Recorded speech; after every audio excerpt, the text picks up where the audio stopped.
Hello students, welcome to our channel degree platform. तो आज हम आपके लिए एक धमाकेदार वीडियो लेकर आ गए हैं जो कि हमारे छात्र स्टूडेंट्स सगे भाई बंधु जो हमारे इग्नू में पढ़ते हैं। तो बीकॉम जी कोर्स, जी हाँ, बीकॉम जी कोर्स फर्स्ट ईयर के हमारा एक सब्जेक्ट कोड है BCOC 133, जिसका इंग्लिश में नाम है बिजनेस लॉ और हिंदी में नाम है व्यवसायिक संनियम। इस कोड की आज हम आपके लिए यूनिट 1 का सॉल्यूशन लेकर आए हैं। इस कोड में आपको एसेंशियल्स ऑफ कॉन्ट्रैक्ट इंग्लिश में या फिर हिंदी में अनुबंध के आवश्यक तत्व, ये वीडियो बाइलिंगुअल रहेगी, मतलब चाहे आप हिंदी मीडियम के छात्र हैं या फिर इंग्लिश मीडियम के छात्र हैं, आपको दोनों ही लैंग्वेज में ये वीडियो प्रोवाइड करवाई जाएगी। इस वीडियो में इस यूनिट का कंप्लीट एनालिसिस होगा, यानी कि एक समरी के फॉर्म में आपको जो इस 17 से 18 पेज की PDF है, ये दोनों भाषाओं में आपको प्रोवाइड करवा दी जाएगी वीडियो सॉल्यूशन के थ्रू, जिसे देखकर आप अगर इस यूनिट से कोई भी क्वेश्चन आए तो अटेम्प्ट करने के काबिल हों, चाहे वो लॉन्ग क्वेश्चन हो या फिर शॉर्ट क्वेश्चन हो या फिर वन वर्ड हो, कुछ भी हो, इग्नू में जिस प्रकार से पूछा जाए आप उसको अटेम्प्ट करने में सक्षम हो इस वीडियो को देखकर। ऐसे ही आगे हम यूनिट 2, यूनिट 3 जितने भी यूनिट हैं उनकी आपको वीडियो प्रोवाइड करवाएंगे। तो मेरी बात का ध्यान रखना, ये वीडियो बाइलिंगुअल होगी, आप दोनों सॉल्यूशन को गेट कर सकते हैं इस वीडियो के थ्रू। तो चलिए फिर स्टार्ट करते हैं आज एसेंशियल्स ऑफ कॉन्ट्रैक्ट, अनुबंध के आवश्यक तत्व।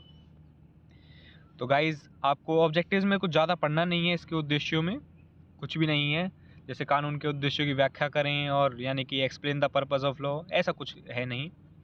तो इंट्रोडक्शन में पहले इंग्लिश में देखते हैं क्या कहना चाहता है। The law of the contract is the most important branch of business law, without such a law, मतलब इसका कहने का ये है कि जो इंट्रोडक्शन में है कि लॉ के बिना आप किसी भी कॉन्ट्रैक्ट को आगे नहीं बढ़ा सकते। अनुबंध यानी कि किसी भी काम को करने से पहले हम जैसे कोई ठेका दे देते हैं किसी को, तो वैसे तो हमारे यहाँ लोकल में कुछ होता नहीं है, जैसे कोई बड़े बिल्डर्स वगैरह होते हैं तो ये पहले ठेका देते हैं एक एग्रीमेंट के थ्रू। तो जो पेपर होता है वो एक कॉन्ट्रैक्ट का रूप धारण करता है लीगल एंटिटी के तौर पर। लीगल एंटिटी यानी कि वैध समीकरण जो होता है एक हमारा, और टू कैरी और एनी ट्रेड और business in a smooth manner. देखिए, इसका कहने का मतलब ये है कि जी कॉन्ट्रैक्ट के थ्रू, अब मानो आपको किसी को अपना घर बनवाने के लिए देना है, आपने कहा उससे भाई हमारा 4 मंजिल का घर तैयार कर। अब कुछ भी हो, वो आपका 4 मंजिल का घर पहले 2 मंजिल तो बना दे बड़े प्यार से, बाकी आगे वो काम ना करे और पैसा भी आपसे पूरा ले ले, तो आप जब जाओगे कहीं पर उसके खिलाफ कोई कानूनी कार्रवाई करोगे तो आपके लिए पास कोई एक सबूत, एक प्रमाण होना चाहिए ना। तो इसी प्रकार एक लॉ इस चीज़ का काम करता है, कॉन्ट्रैक्ट, लॉ ऑफ कॉन्ट्रैक्ट ये होता है। In fact each one of us enter into a number of contracts from sunrise to sunset when a person buy a newspaper or rides a bus or purchases goods or gives his radio for repairs or borrows a book from library, he is actually entering into a contract। यानी कि contract हमारे दिन प्रतिदिन की क्रियाओं से भी जुड़ा हुआ है। आपको न्यूज़पेपर लेने से लेके बस में बैठने तक, लाइब्रेरी से कोई किताब लेने तक, आप एक कॉन्ट्रैक्ट से किसी न किसी प्रकार से जुड़े पड़े हैं। All this transaction are subject to the provision of law of contract. आप इनके अनुबंध के तहत बंधे हुए हैं, मतलब कोई भी आप इनमें से एक कार्य करें या फिर कोई भी किसी प्रकार का कार्य करें तो आप अनुबंध के रहकर कार्य करते हैं। तो इंट्रोडक्शन में तो इतना ही होगा। अगर आपके पास क्वेश्चन आता है कि introduction they, what is the law of contract, और मतलब अनुबंध की प्रस्तावना क्या है, क्या हो सकता है वो, तो आप ऐसे आंसर दे सकें। अब जो मैंने मोटा मोटा बताया है इसको समराइज़ कर आप अच्छे तरीके से अगर प्रेजेंट करते हैं तो आप इग्नू में अच्छे मार्क्स स्कोर कर सकते हैं। ऐसे ही अगले पॉइंट है, व्हाट इज़ लॉ। लॉ में आपको मैंने बता दिया कि law is a rule of civil conduct prescribed by the, आप देखिए इसमें से इतनी बड़ी जो ये आपको दी हुई है ना व्हाट इज़ लॉ में, कि लॉ क्या है, आपको ये नहीं पढ़नी। आपको देखो शॉर्ट फॉर्म में मैं बता दूं, आपको इग्नू में स्कोर करने के लिए ज़्यादा बड़ा कुछ नहीं पढ़ना है, आपको शॉर्ट फॉर्म में, समराइज फॉर्म में आप पढ़ सकते हैं तो पढ़िए, नहीं पढ़ पाते हैं तो हमारी वीडियोज़ को देखिए। आपको समराइज फॉर्म में वो चीज़ प्रोवाइड करवाई जाएगी जो आपके एग्ज़ाम से डायरेक्ट रिलेटेड होगी। मैं बता दूं आपको कि आप मास्टर बनना है, ज़रूरी है, किसी का सपना भी होगा, लेकिन जिनको सिर्फ एग्ज़ाम पास करना है वो ज़्यादा कुछ डिटेल में ना जाएं, ऊपर ऊपर से एक बार कवर कर लें, चीज़ें कवर अप हो जाएंगी, अपने आप दिमाग में बैठ जाएंगी। आप लॉन्ग क्या, आप अगर आपसे कोई 10 पेज का आंसर भी लिखने का कहे तो आप डेफिनेशन से पढ़कर ही सिर्फ 10 पेज का आंसर बना सकते हैं। आप इस काबिल मैं आपको बना दूंगा इस वीडियो से। आपको एग्ज़ाम पास करना है, अच्छे एग्ज़ाम मार्क्स से एग्ज़ाम पास करिए। तो देखते हैं व्हाट इज़ लॉ। तो ये देखिए शॉर्ट फॉर्म में जो दी हुई है हमें, law is a rule of civil conduct prescribed by the supreme power of the state commanding what is right and prohibiting what is wrong in Blackstone. अब ऐसे ही हिंदी में, कानून आचरण के वे नियम हैं जो राज्य की सर्वोच्च शक्ति द्वारा निर्धारित किए जाते हैं तथा जो यह निर्देश देते हैं क्या ठीक है तथा निषिद्ध कार्यों को करने से मना करते हैं।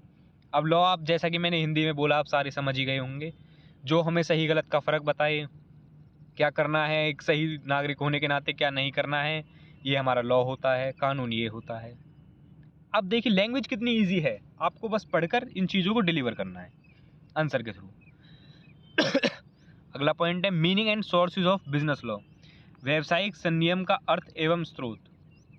देखिए आप पहले हिंदी में देखते हैं व्यावसायिक संनियम का अर्थ एवं स्रोत। आप जानते हैं कि व्यावसायिक संनियम, संनियम माने लॉ, कानून, ये इसका एक तरीके से पर्यायवाची है कानून का।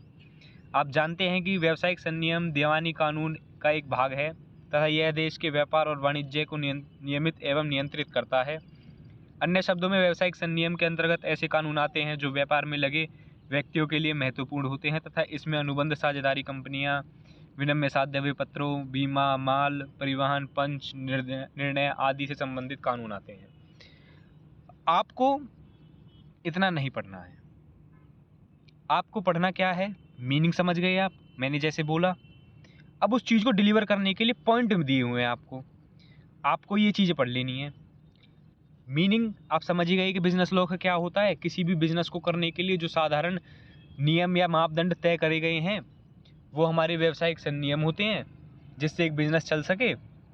और ऐसे ही आपको दी हुई है एसेंशियल्स ऑफ कॉन्ट्रैक्ट। आपको क्या पढ़ना है, पहला पॉइंट है, देखिए पॉइंटों को ज़रा गहराई से समझें। अगर आप हेडिंग भी इनकी याद कर लेते हैं तो आप पॉइंट बनाने के रूप में सक्षम हो जाएंगे, इतनी मैं गारंटी देता हूँ आपको। देखिए अब इसके सोर्सेज, स्रोत क्या हैं व्यावसायिक नियम के स्रोत।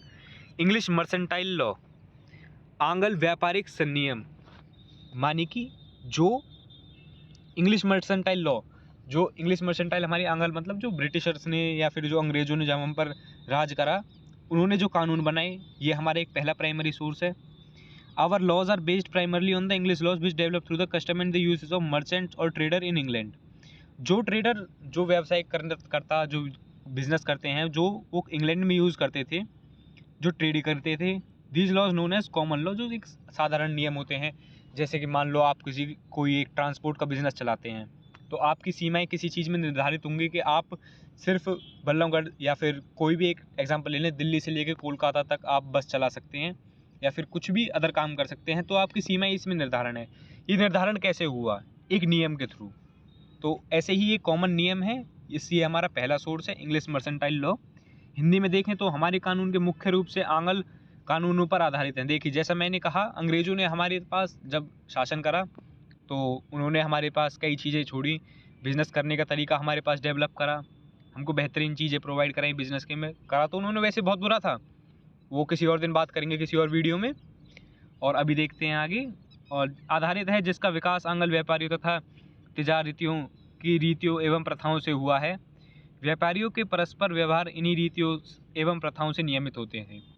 तो इंग्लिश मर्सेंटाइल लॉ आप समझ चुके हैं, जो अंग्रेजों ने हमारे लिए डिसाइड करे जब उन्होंने शासन करा, या फिर इंग्लैंड में वो जिस प्रकार का व्यापार और बिजनेस करते थे वो है। इंडियन स्टैचू लॉ, भारतीय परिनियम कानून, इनको याद रखिएगा हेडिंग्स को, आपको हेडिंग्स के भी मार्क्स मिलते हैं इसमें। English mercantile law, Indian statute law, this act pass by the Indian legislature are main source of the Indian business law.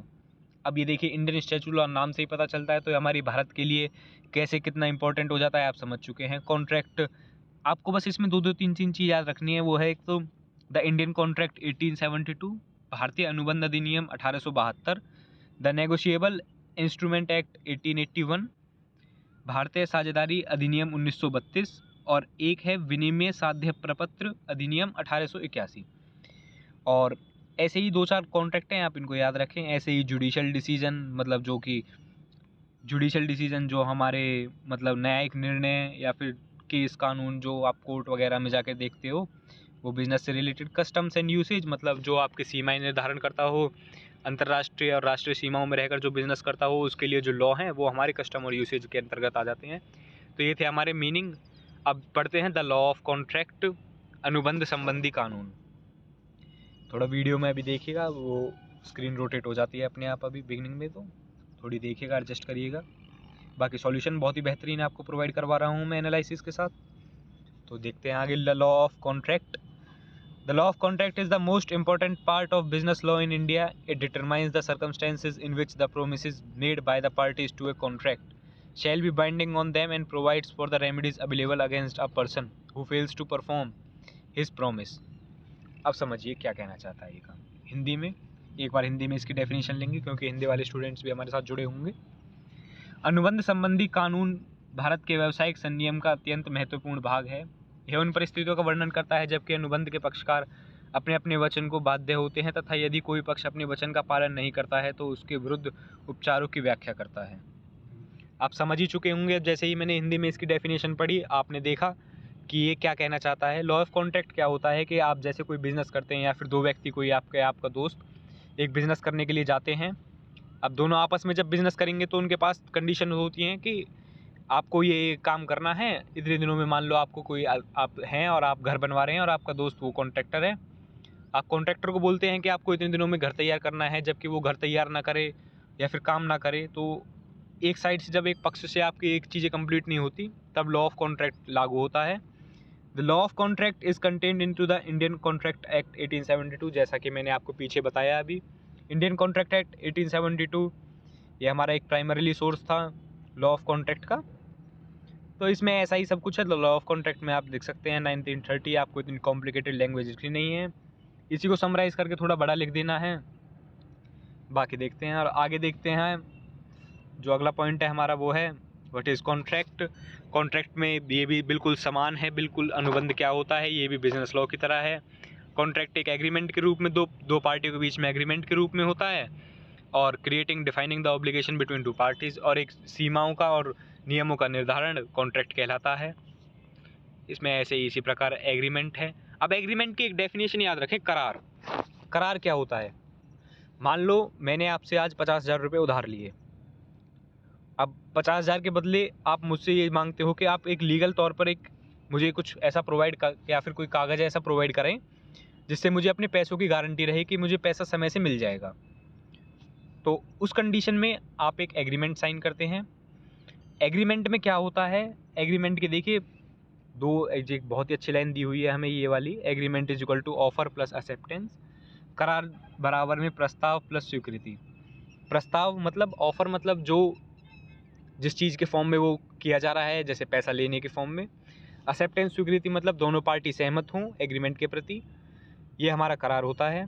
From the agreement आप समझ ही चुके होंगे, आप नॉर्मल भाषा वाला ही एग्रीमेंट है। अब ग्रेजुएशन में इसका मतलब ये नहीं कि वो ज़्यादा चीज़ आगे बढ़ जाएंगी, एग्रीमेंट भी वही है। Agreement is equal to offer plus acceptance. इसको याद रखें, इसको इलेबोरेट करना सीखें। ऐसी इक्वेशंस को इलेबोरेट, समीकरण को फैलाना। इलेबोरेट मतलब एक्सप्लेन करना और गहराई में जाके। आपको एट लास्ट नंबर स्कोर करने हैं तो आपको ये चीज़ें आनी चाहिए। From the above analysis it is clear that there must be at least two parties to an agreement, one making an offer and other is accepting offer. आप समझिए लाइन को। अब जैसे ही मैं हिंदी में पढ़ूंगा इस लाइन को आप समझ जाएंगे झट से क्या कहना चाहता हूँ मैं। उपयुक्त विश्लेषण से यह स्पष्ट है कि करार के लिए दो पक्षों का होना आवश्यक है, जिनमें एक पक्ष द्वारा प्रस्ताव किया जाएगा एवं दूसरे पक्ष द्वारा स्वीकार किया जाएगा। समझे? इतनी बड़ी लैंग्वेज आपकी 2 लाइनों में कवर अप हो गई। आपको इसी को ही आगे बढ़ा के लिख देना है। और चलते हैं लीगल ऑब्लिगेशन की तरफ। वैधानिक दायित्व।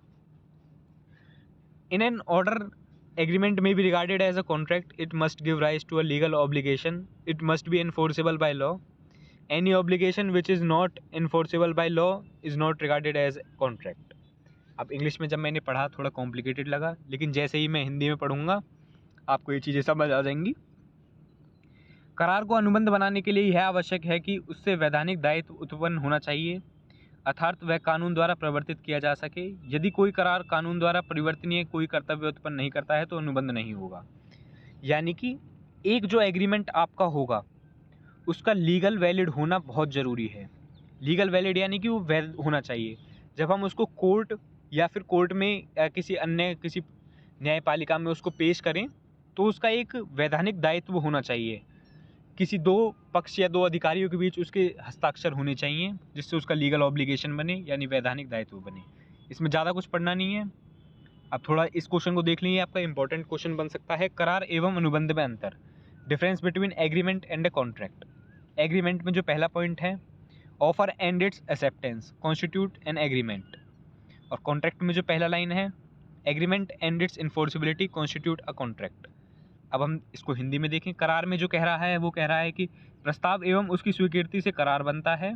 और अनुबंध जो कह रहा है पहला पॉइंट में, करार एवं उसकी परिवर्तनीयता से अनुबंध बनता है। आप समझ ही चुके होंगे कि प्रस्ताव एवं उसकी स्वीकृति, जब अगर ऑफ़र किसी को दिया जाएगा, यानी कि मैं आपको 50,000 देने का ऑफ़र करता हूँ, आप उसको एक्सेप्ट करते हैं, तो वो एक एग्रीमेंट की फॉर्म ले लेगा। एग्रीमेंट एंड इट्स इन्फोर्सिबिलिटी, करार और उसकी परिवर्तनीयता कॉन्ट्रैक्ट बनाती है। अब ये इसका स्थायी वैधानिक दायित्व आ जाएगा, लीगल एंटिटी बन जाएगी, तो ये कॉन्ट्रैक्ट बन जाएगा। An agreement may not create a legal obligation. Agreement, अब इसको हिंदी में पढ़ते हैं, प्रत्येक करार से वैधानिक दायित्व उत्पन्न हो यह आवश्यक नहीं है। अब कुछ एग्रीमेंट जो मौखिक होते हैं उनके वैधानिक दायित्व नहीं होता, जो लिखित होते हैं उनके ज़्यादातर वैधानिक दायित्व होते हैं। इसका कहने का ये है, एक contract necessarily creates a legal obligation. अनुबंध से निश्चित रूप से वैधानिक दायित्व उत्पन्न होता है, बस। Every agreement may not be a contract, प्रत्येक करार का अनुबंध बनना आवश्यक नहीं है। All contracts are agreement. कितने छोटे छोटे पॉइंट है, आप इसको एलेबोरेट भी करें तो आप 10 पॉइंटों में तो यूं ही लिख देंगे इसमें से। तो धीरे धीरे ऐसे चौथा पॉइंट है आपका, agreement is not a concluded और a bounding contract, contract is concluded and a bounding on the concern parties. ऐसे ही कई सारे पॉइंट हमारे क्वेश्चंस हैं। क्लासिफिकेशन ऑफ कॉन्ट्रैक्ट, मतलब अब हम देखेंगे अनुबंधों का वर्गीकरण। On the basis of creation, 3 प्रकार से हम इनका वर्गीकरण करेंगे। निर्माण के आधार पर, on the basis of execution, निष्पादन के आधार पर, और on the basis of enforceability, परिवर्तनीयता के आधार पर। तो पहले देखते हैं हम on the basis of creation. इसमें हम पढ़ेंगे पहले कि निर्माण के आधार पर क्या है। इस आधार पर अनुबंध लिखित या मौखिक हो सकता है अथवा पक्षकारों के आचरण से संबंधित परिस्थितियों में से उत्पन्न मान लिया जाता है। प्रथम श्रेणी के अनुबंधों का स्पष्ट अनुबंध तथा दूसरी श्रेणी वालों का गर्भित अनुबंध कहते हैं। अब इंग्लिश में इसको देखते हैं। Contractor may be made in writing by a word of mouth inferred from the conduct of parties or circumstances of the case. The first category of a contract is termed as express contract and the second as implied contract. तो चलिए देखते हैं पहले on the basis of creation, निर्माण के आधार पर, execution के आधार यानी कि निष्पादन के आधार पर, परिवर्तनीयता के आधार पर यानी कि इन्फोर्सिबिलिटी, परिवर्तनीयता मतलब लागू करने के आधार पर। तो पहले देखते हैं on the basis of creation, express contract.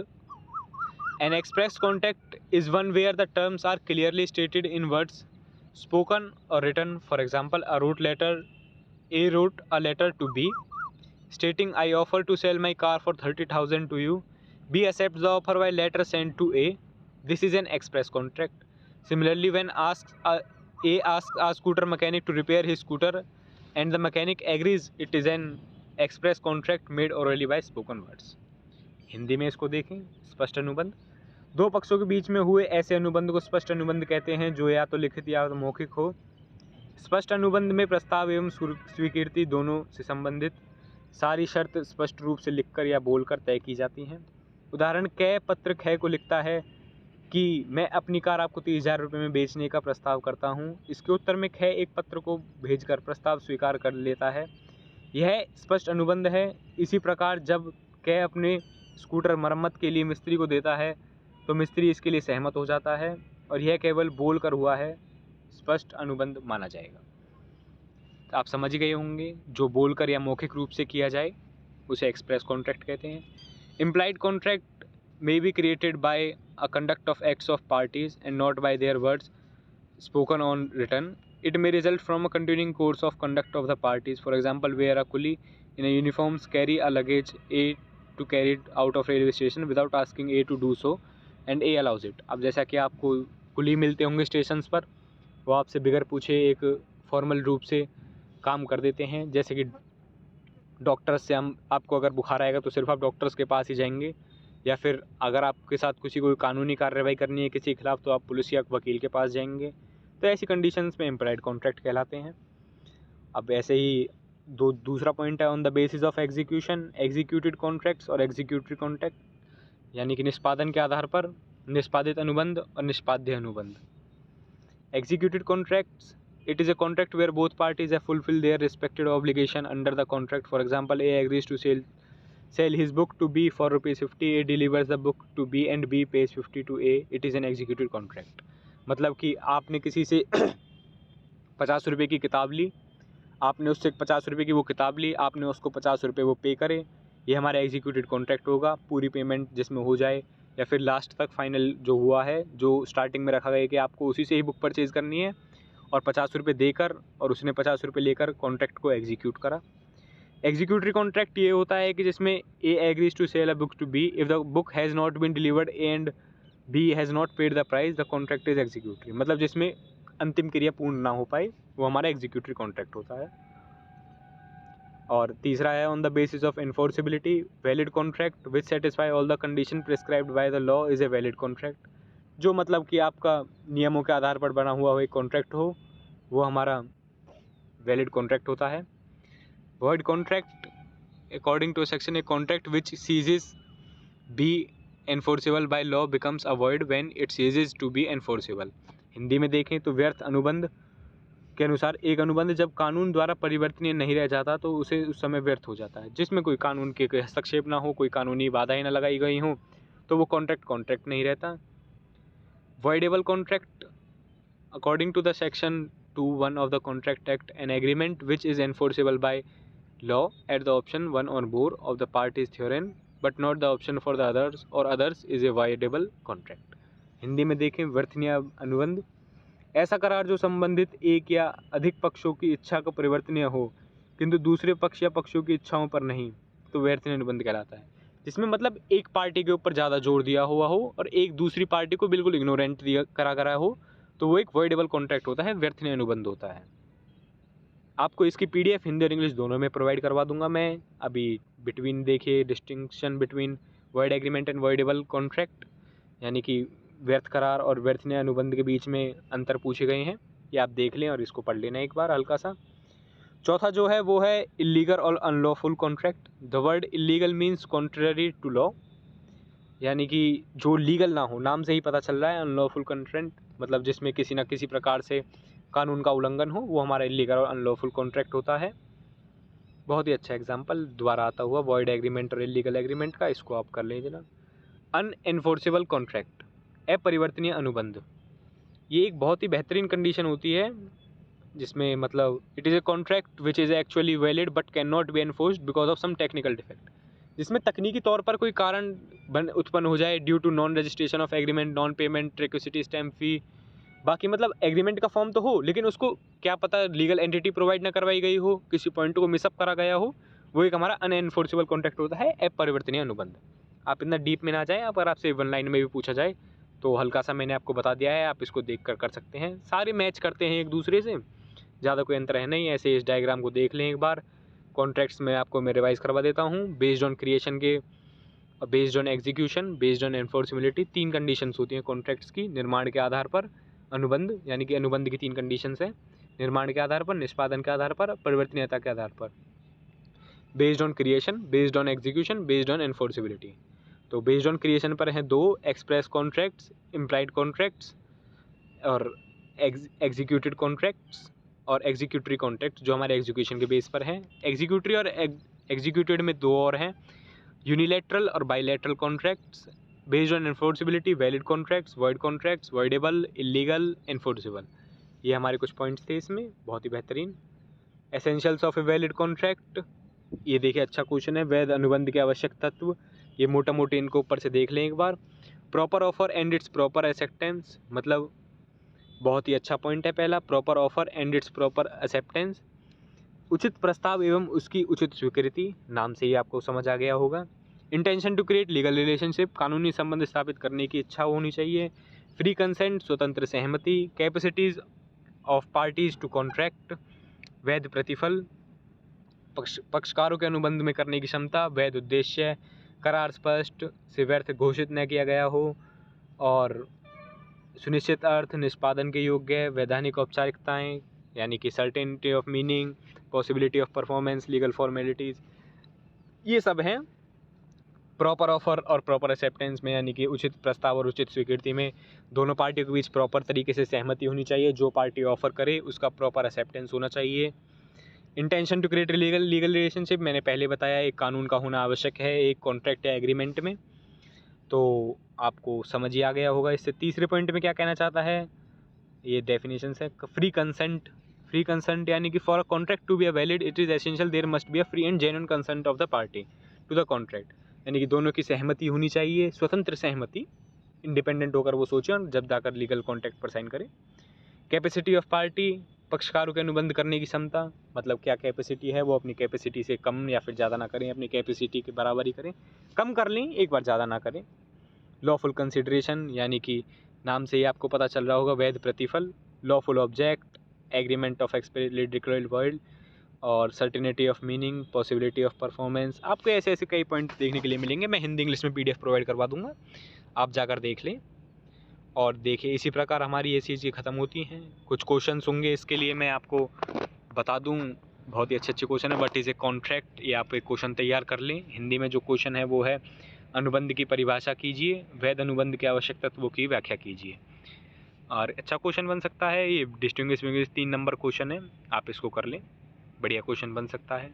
और क्वेश्चन मैं आपके लिए एक वीडियो के थ्रू लेकर आऊँगा, अच्छे क्वेश्चन। थोड़ा सम अप कर लें चीज़ों को। एग्रीमेंट, बायलैटरल कॉन्ट्रैक्ट, कॉन्सिडर्स एडम, ये थोड़ा रह गया था। Parties agreeing upon the same thing in the same sense, मतलब दोनों पार्टियों की सहमति एक ही चीज़ के लिए एक ही सेंस में। तो ऐसे इसी प्रकार चलते हैं। तो देखिए, इस यूनिट का सॉल्यूशन आपको लिए पूरा प्रोवाइड करवा दिया है मैंने हिंदी और इंग्लिश की फॉर्म में। आपको बता दें, अगली यूनिट की वीडियो मैं भी आपके लिए जल्द लेकर आऊँगा। तो चैनल को ज़्यादा से ज़्यादा लाइक शेयर करें और चैनल को सब्सक्राइब करें भारी मात्रा में। कमेंट्स में अपना सुझाव दें कि सर आपका समझाने का तरीका मुझे अच्छा लगा या फिर ख़राब लगा। ख़राब होगा तो आप चीज़ों को अच्छी फॉर्म में देकर, चाहे आप हेट भी करें, कुछ भी करें, हमें कोई उससे दिक्कत नहीं है। हम सिर्फ आपको स्टूडेंट्स का भला करने के लिए आए हैं। बच्चे बहुत ही ज़्यादा भटकते हैं इग्नू के लिए कि सर हमें स्टडी मटेरियल, स्टडी कंटेंट कहाँ से मिले, फ्री क्या हो, कुछ ना हो। हम भी इग्नू के छात्र रहे हैं, हमने भी इन चीज़ों को फेस करा है। आप इन चीज़ों को फेस ना करें, इसके लिए हमने एक चैनल की शुरुआत करी है। आपको जो यहाँ पर जो भी चीज़ें प्रोवाइड करवाई जाएंगी वो फ्री ऑफ कॉस्ट होंगी, और जो भी हो आप हमें कमेंट्स में बताएं। इस यूनिट की PDF आपको हिंदी और इंग्लिश में हमारे टेलीग्राम चैनल पर मिल जाएगी। बेहतरीन 30 क्वेश्चंस की आपके लिए वीडियो लाई जाएगी अभी, टॉप प्रीवियस ईयर, जिसे आप देख, मात्र एग्ज़ाम से एक दिन पहले भी देख लें। 1 से 1.5 घंटे की वो वीडियो रहेगी। अगर आप उसको भी देख लेते हैं तो मैं आपको गारंटी देता हूँ आप इग्नू में 50 या 60+ आप बड़े प्यार से स्कोर कर देंगे, जो कि फ्री ऑफ कॉस्ट होगी। और आप चाहें तो इस वीडियो को 1x पर देखें, 1.25 पर देखें, 1.5x पर देखें, 2x पर देखें, 1.75x पर देखें। आप जैसा आपको सूटेबल हो वैसे देखें। जितनी जल्दी आप वीडियो को कवर अप करेंगे उतना आपके लिए फ़ायदा होगा। आप तैयार रहें आने वाली वीडियोस के लिए। तो चैनल को लाइक, शेयर और सब्सक्राइब कर देना। ये वीडियोस आपको चैनल पर प्रोवाइड होंगी बिल्कुल फ्री ऑफ कॉस्ट। ज़्यादा से ज़्यादा लाइक करें, शेयर करें। देखिए, लाइक करने के लिए मैं क्यों बोलता हूँ कि हमको इससे थोड़ी मोटिवेशन मिल जाएगी कि हम आपके लिए आगे वीडियो लेकर आ सकें। आपको बता दें, हम आपके लिए फ्री ऑफ कॉस्ट असाइनमेंट्स की सॉल्यूशन लेकर आएंगे, जो आपका नेक्स्ट सेशन स्टार्ट होगा दिसंबर सेशन के लिए। और तब तक के लिए आप हमारे चैनल से जुड़े रहें, लाइक, शेयर और सब्सक्राइब करें।